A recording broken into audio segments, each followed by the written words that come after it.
I don't know that we'll ever have a time where men and women don't need to be separated on the basis of our gender in terms of if we're honoring one over the other.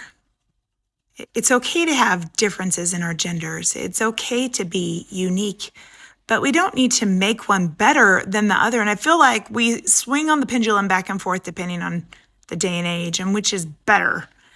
The reality is that God created us specially. And let's look at this in 1 Corinthians chapter 11. I've been reading through the chronological Bible. I'm using the New Living Translation, and it says this in verse 11. It says, "But among the Lord's people, women are not independent of men, and men are not independent of women." I want to stop right there and say in the original language, in the Greek, it's actually men who are listed first. It says men are not independent or separate from women, and women are not separate from men. It's basically telling us we aren't going at this alone. We need both men and women. And it continues in verse 12, it says, "For although the first woman came from man, every other man was born from a woman, and everything comes from God." Basically, we really need each other. We come from each other. We need each other.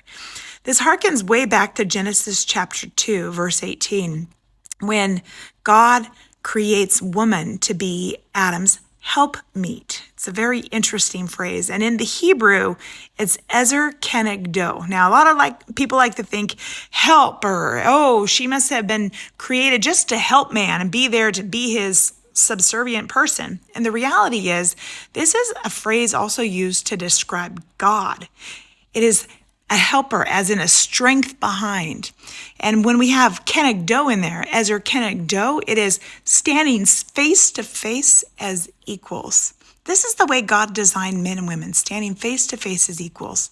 Now, sin would like to bring disparity into that relationship. But let's remember, God is in the business of redeeming creation back to the way he created it, standing face to face as equals. May we move forward, not trying to be the better gender, but trying to be a better version of ourselves for God, for God's glory in all things. Something to contemplate today. Blessings on you.